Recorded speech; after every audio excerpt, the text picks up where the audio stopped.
agora abrir a palavra de Deus para a nossa meditação nessa noite. Segunda carta de Paulo a Timóteo, capítulo de número 3, nós vamos ler os versículos 16 e 17. Segunda carta de Paulo a Timóteo, capítulo 3, versículos 16 e 17. Irmãos, eu coloquei agora há pouco o artigo 6 da Confissão Belga, que é o documento que nós temos estudado, no grupo da igreja. Então, daqui a pouco você pode recorrer ali ao WhatsApp, ao seu celular, para ter acesso a esse artigo 6, que é o material que vamos estudar hoje. 2 Timóteo 3, 16 e 17 diz assim: Toda a Escritura é inspirada por Deus e útil para o ensino, para a repreensão, para a correção, para a educação na justiça, a fim de que o homem de Deus seja perfeito e perfeitamente habilitado para toda boa obra. Amém. Vamos ler juntos esse texto, irmãos? 2 versículos apenas. Toda a Escritura é inspirada por Deus e útil para o ensino, para a repreensão, para a correção, para a educação na justiça, a fim de que o homem de Deus seja perfeito e perfeitamente habilitado para toda boa obra. Amém. Senhor, fala conosco, ó Deus, através da Tua palavra, Senhor. Alimenta-nos, ó Deus, com ela e ajuda-nos a entender a lição desse precioso artigo, desse documento da nossa confessionalidade. Oramos assim, agradecidos em Cristo. Amém. Meus irmãos, se você der uma olhada com cuidado para o versículo 16, você vai ver que neste versículo o apóstolo Paulo está dizendo que toda a Escritura é inspirada por Deus e ela tem uma utilidade. Inclusive vai ser dito aqui que utilidade é essa. Veja, ensino, repreensão, correção, educação na justiça. A ideia é que a palavra de Deus, por ser inspirada, a palavra por ter o seu início em Deus, pelo fato de que a palavra procede de Deus, ela é útil para fazer essas 3 coisas que nós estamos vendo aqui. Então, a palavra funciona como a base para a afirmação seguinte. A ideia aqui, irmãos, é que a inspiração divina das Escrituras é a razão. O fato das Escrituras procederem de Deus, serem inspiradas por Deus, e note que a gente já estudou isso nas últimas quartas-feiras, o processo de inspiração. Foi Deus que deu a Escritura para nós, Ele usou homens, os nossos irmãos no passado, profetas, apóstolos, para registrarem a sua palavra. Então, o fato dessa palavra ter a origem em Deus é a razão que é apresentada aqui, pela qual ela é útil para as diversas funções educativas e formativas que nós, irmãos, povo de Deus, experimentamos. Note aqui que tem uma conjunção no texto, que é a conjunção e ela é usada aqui para listar, essas múltiplas utilidades da Escritura. Cada uma dessas utilidades contribuindo de forma muito específica, irmãos, para a formação do nosso caráter. Então, se você olhar direitinho para o texto, você vai ver que nós precisamos ser repreendidos. A palavra vai nos trazer repreensão para a nossa vida. Nós precisamos, meus irmãos, ser corrigidos. É a palavra que vai fazer isso. Nós precisamos ser ensinados. É a palavra que vai fazer isso. Nós precisamos ser educados na justiça. Então, a palavra é útil para fazer todas estas coisas. E aí, olhe para o versículo 17 e perceba, o versículo 17 diz: a fim de que o homem de Deus seja perfeito e perfeitamente habilitado para toda boa obra. E perceba que nesta parte do texto, do versículo 17, descreve o propósito, ou seja, o objetivo final da utilização desta palavra que tem origem em Deus. A fim de que? A ideia aqui, irmãos, é uma relação de finalidade. Então, a palavra foi inspirada, ela nos ensina, nos corrige, nos repreende, nos admoesta.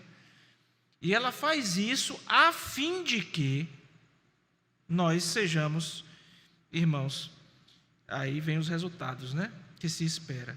Uma capacitação, perfeitos e perfeitamente habilitados para toda boa obra. A ideia é que nós somos homens e mulheres de Deus e precisamos andar nas boas obras que Deus preparou para que nós andássemos nelas. Então Deus nos capacita para que andemos nestas boas obras através da sua palavra, que é inspirada por Ele mesmo. Isso mostra para a gente essa noite, irmãos, que há uma progressão aqui no uso da Escritura, uma progressão na nossa vida, e essa progressão visa um resultado que é vivermos de acordo com a vontade de Deus. Muito bem. Eu disse para você que coloquei no o capítulo 6 da Confissão Belga aí no grupo da nossa igreja. Olhe para o seu grupo e nosso grupo de WhatsApp, e você vai encontrar o artigo 6, e esse artigo 6 chama-se A Diferença entre os livros canônicos e os livros apócrifos. Eu vou ler aqui para você, rapidinho, o que diz esse capítulo 6, e você vai entender porque nós lemos esse texto de Timóteo para fazer ligação com esse artigo bem pequenininho, que é o artigo 6 da Confissão Belga, esse documento que nós temos estudado às quartas-feiras. Diz assim: distinguimos entre livros sagrados dos livros apócrifos, que são os seguintes: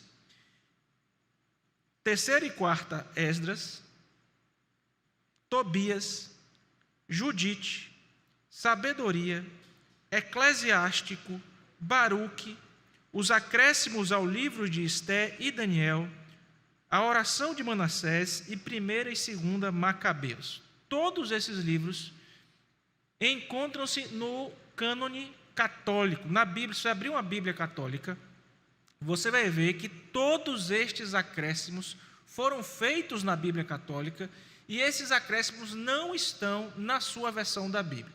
Recorde que nas últimas quartas-feiras, tanto eu como o pastor Alex, ao falarmos do poder, da inerrância, da eficácia da palavra de Deus, inclusive falarmos sobre o fechamento do cânon, nós fizemos questão de apresentar para os irmãos que o Senhor Jesus, quando esteve aqui conosco, pegou o Antigo Testamento e disse: isso é a palavra de Deus. Ele não acrescentou nada, nem tirou nada, nem disse que estava errado. Muito pelo contrário, ele diz assim: eu não vim negar a lei, descumpri-la, desautorizá-la.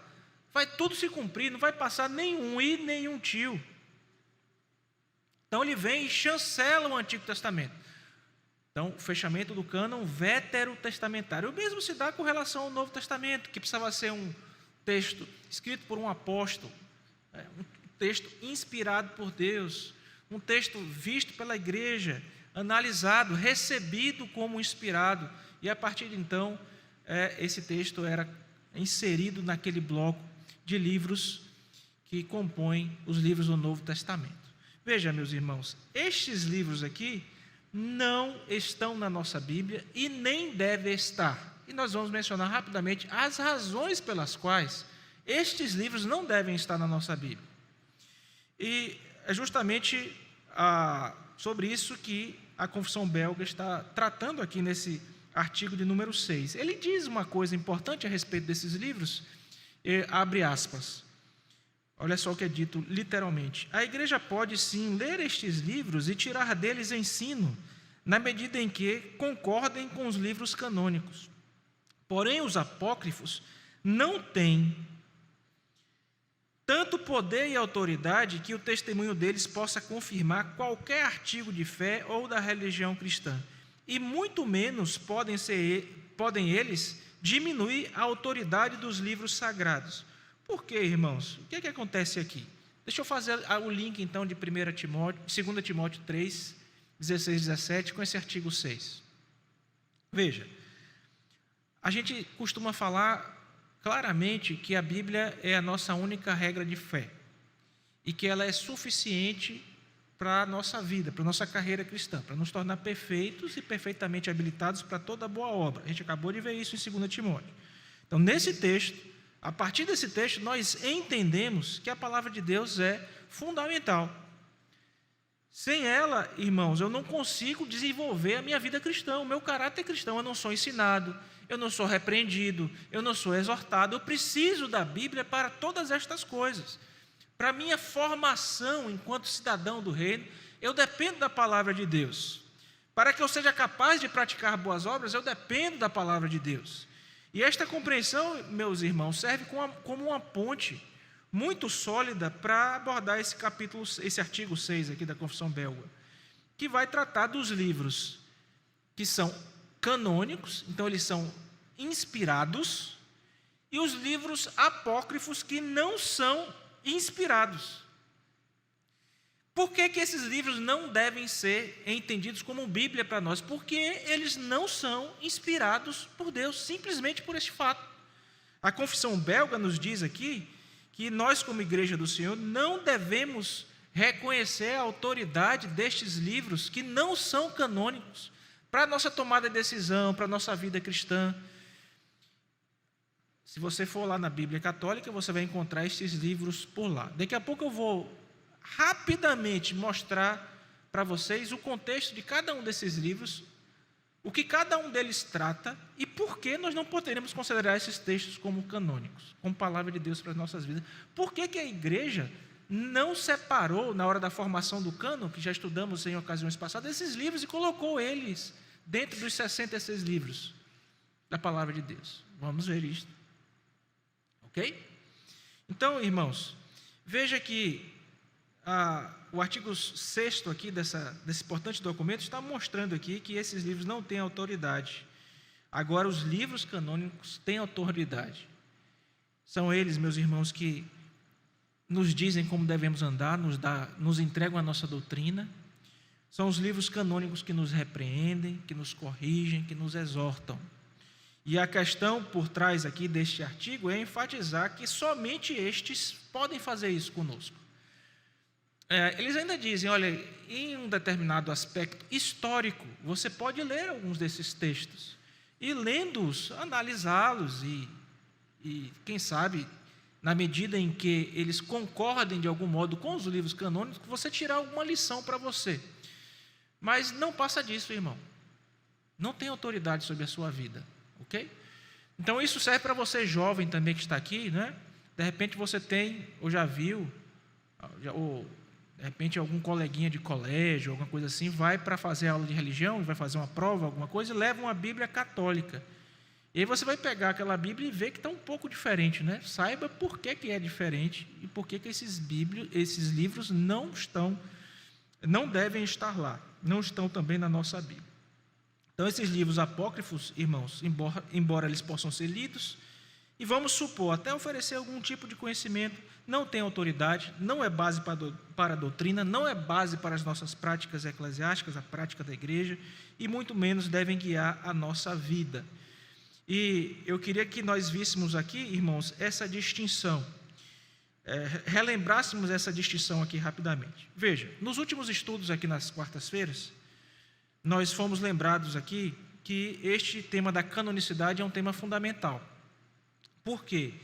Porque o conceito de canonicidade reflete, irmãos, que estes livros foram, em primeiro lugar, vimos, quarta-feira retrasada, inspirados por Deus. Então, Deus soprou esses livros para os autores sagrados. 2, esses livros circularam na igreja. A igreja os recebeu e os reconheceu e adotou como palavra de Deus. Vimos isso aqui pormenorizadamente. Então, Deus inspirou os autores, o mesmo Espírito que falou com os autores para que os autores registrassem os livros da palavra de Deus, foi o mesmo Espírito que falou com a igreja dizendo, igreja, reconheça estes livros porque tem a mim como origem dos mesmos. E por fim foi Deus que fez com que esses livros fossem preservados e entrassem na lista, no cânon, né? Fechasse ali essa lista de livros que nós temos na palavra de Deus. Então, esse é o conceito de canonicidade, inspirados, autorizados por Deus, regra de fé e de prática. Por outro lado, os apócrifos não passam de livros escritos por homens. Recorde-se que, eu disse isso, o reverendo Alex também, Normalmente, irmãos, olha cá para mim, antes da Páscoa, antes do Natal, vai surgir uma daquelas revistas sensacionalistas, vai pregar e vai ser... É comum. Ou matérias em sites que vão criticar a Bíblia, o cânon bíblico, livros da Bíblia, vão pegar alguma hermenêutica dessa aí, que hoje em dia é muito comum, né, feminista, etc., e dizer, olha, tem vários outros evangelhos que não estão na Bíblia, vários outros livros que estão na Bíblia. Não estão por quê? E aí vão fazer críticas a isso. Isso é muito comum antes da Páscoa e antes do Natal. Obviamente, sempre um ataque de Satanás à suficiência da Escritura. Não é? Mas nós já estamos cientes, irmãos, de que sempre foi esse o procedimento. Antes da Bíblia ser formada, como é que Satanás tentou fazer, irmãos? Ele movia um cidadão qualquer para escrever um texto e colocar debaixo do texto assim, apóstolo João, apóstolo Pedro. O nome disso é pseudonímia, que era escrever um texto e colocar que foi um apóstolo que fez esse texto para dar autoridade àquele texto, autoridade que o texto não tem, e que aquele texto realmente não foi escrito por nenhum dos apóstolos. Então a igreja foi, sentou, separou isso com todo cuidado, de modo que você tenha segurança hoje de abrir sua Bíblia e saber que é a palavra de Deus, inequívoca, inerrante, autoritativa, regra de fé e prática para a sua vida. Eu sei que esse assunto é um assunto um pouquinho mais técnico, mas ele é importantíssimo para a nossa vida cristã, irmãos. E é muito abençoador estudar isso aqui com os irmãos, e encarem essa ocasião como muito importante, reforçar isso que vocês viram inicialmente lá na classe dos catecúmenos. Muito bem, eu prometi para vocês que nós veríamos rapidamente aqui quais são esses livros e o que eles ensinam, né? Não vamos ver todos, irmãos, mas pelo menos algum deles. Veja bem, esse livro aí que está mencionado, de Terceira Esdras, é um livro que, por assim dizer, aconteceria depois do que nós temos na Palavra de Deus, os livros de Esdras e Neemias. É um livro que vai retratar a construção, a reconstrução do templo, incluindo aqui aspectos de sabedoria, e vai contar aqui com um personagem chamado Zerubabel como uma figura central. Vai explicar como é que se deu esse processo, não é? E qual é o problema dele, irmãos? Ele contém adições históricas questionáveis. O povo judeu, que tinha a Bíblia deles fechada, não aceitou esse livro, não aceitou as questões históricas que tinham neles. E, irmãos, a autenticidade desse livro é também altamente questionável. Então, não tinha, obviamente, como fazer parte do cânon. Um outro livro que é mencionado, Quarta Esdras. Esse já é um livro um pouco mais diferente. Na Bíblia, irmãos, ainda que nós tratemos da doutrina das últimas coisas na Bíblia toda, e o Apocalipse em especial, mas nós temos escatologia, a doutrina das últimas coisas na Bíblia toda, mas o único livro realmente inteiro voltado para isso é Apocalipse, o livro da revelação. Só que o judeu já estava acostumado com esse gênero literário que são os apocalipses, ok? Que são livros que vão falar das coisas finais, das últimas coisas. E aqui, Quarta Esdras é um apocalipse. É uma espécie de livro escatológico que fala aqui sobre o mal e a restauração de Israel. Apresenta aqui 7 visões que Esdras teve com relação, irmãos, a temas aí como justiça, o mal, o fim de todas as coisas. E qual é o problema dele, irmãos? Ele apresenta uma escatologia completamente diferente da que nós temos em Apocalipse, muito problemática, né? E também tem algumas doutrinas que são significativamente diferentes do que nós temos em toda a Escritura. Então, como a Bíblia não pode se contradizer a si mesma, você vai botar um livro ali que contradiz todo o restante? Não tem como, né? Então, esse livro também não faz parte do cânon bíblico. Um terceiro livro que nós vimos aí, irmãos, é o livro de Tobias. E essa aqui é uma narrativa de uma viagem que fala um pouquinho sobre providência divina, sobre curas. E Tobias foi guiado, irmãos, nesse livro por um anjo. O nome do anjo é Rafael. E esse anjo vai aqui falar a respeito de um casamento dele com Sara, tem curas milagrosas. Qual é o problema desse livro aqui de Tobias? Irmãos, esse livro tem exorcismos, práticas de cura, de magia, prática de superstição, não é? Que não são condizentes com a doutrina bíblica. Coisas assim terríveis. Como é que você vai ter um livro desse dizendo que é bíblico? Né? Esse texto também estaria aí, é datado aí do século II a.C. E aí o mesmo serve para diversos outros, irmãos. O livro da sabedoria, sim. O livro de Eclesiástico também. É uma coleção de citações aqui, morais, etc. Só que um livro cheio de dificuldades, inclusive com a lei de Moisés, incongruências. Livro de Baruque, os dois livros de Macabeus que são listados, são livros, aliás, boa parte desses livros aqui foram escritos no período intertestamentário. Foi aquele período de silêncio, né? Ali entre o Antigo e o Novo Testamento. Tá bom, pastor, qual é a conclusão disso e por que isso é importante para a minha vida? Vejamos isso agora, meus irmãos. Concluindo, tanto 2 Timóteo, irmãos, quanto esse artigo 6 da Confissão Belga, ressalta a importância da Escritura, dos livros inspirados para nós, como fundamento da nossa prática cristã. A Escritura, irmãos, é essencial para a nossa vida, não apenas para o desenvolvimento da nossa vida espiritual e moral, mas também para todas as questões de decisão, de fé, tudo que nós fazemos precisa ser respaldado biblicamente. A distinção, então, entre livro que é palavra de Deus, canônico, e livro que não é palavra de Deus, portanto é apócrifo, é importantíssima. Porque eu não posso pegar uma mentira e seguir uma mentira como se fosse a verdade. E se nós cremos que Deus nos deu a sua palavra, Ele também a preservou de erros, inclusive. Faz parte da doutrina das Escrituras a sua preservação. Ok, irmãos? E na Bíblia Católica nós temos ali a operação do erro. Erro mesmo entrando, gente abrindo a Bíblia e colocando no meio da Bíblia coisa que não deveria estar lá. Não estava no cânon do Antigo Testamento, não estava no cânon do Novo Testamento e foi acrescentado posteriormente todos esses livros problemáticos e passagens acrescidas também, que nós nem sequer mencionamos aqui hoje. Então, irmãos, é importante isso? É importante porque como igreja nós precisamos reafirmar o nosso compromisso com a palavra de Deus. A palavra de Deus que nos foi entregue, genuinamente inspirada, capaz de nos instruir, capaz de nos educar e de nos conduzir, irmãos, a toda boa obra.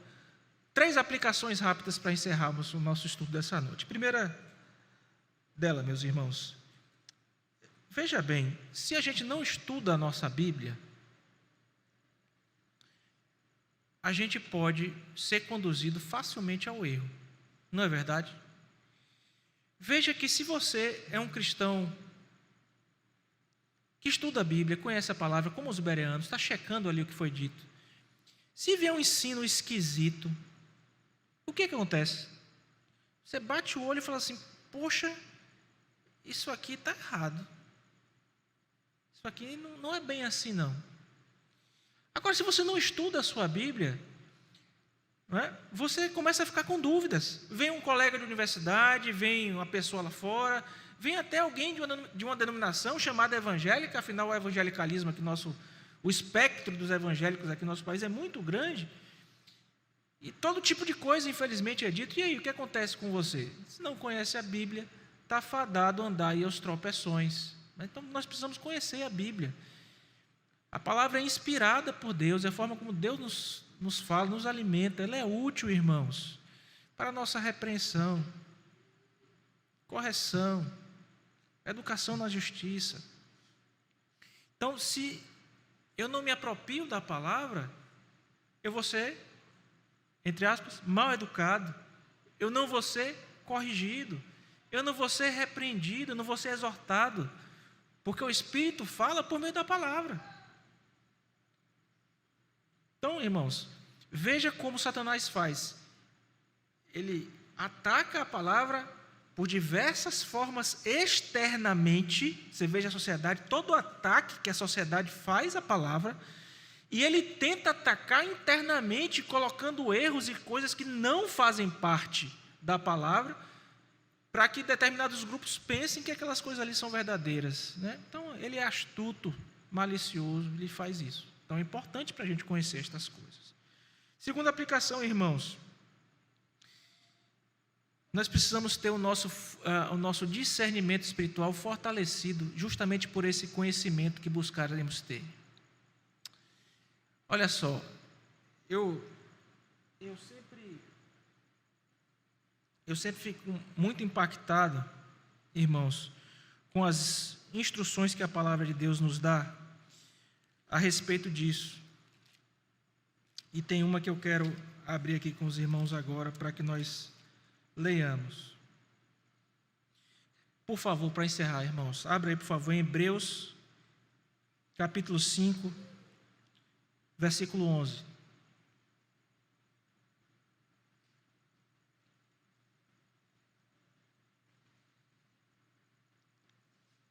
Estude a palavra regularmente.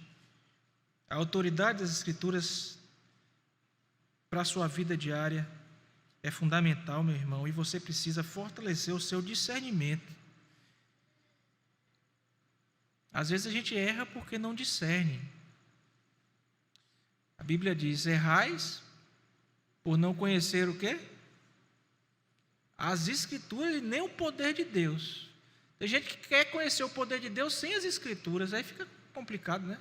É as Escrituras e o poder de Deus. Agora vamos ver junto aqui, Hebreus 5, 11 a 14, para encerrarmos. A este respeito, temos muitas coisas que dizer e difíceis de explicar, porquanto vos tendes tornado tardios em ouvir.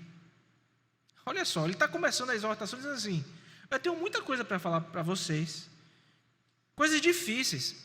Irmãos, tem doutrina nas Escrituras que são o quê? Difíceis.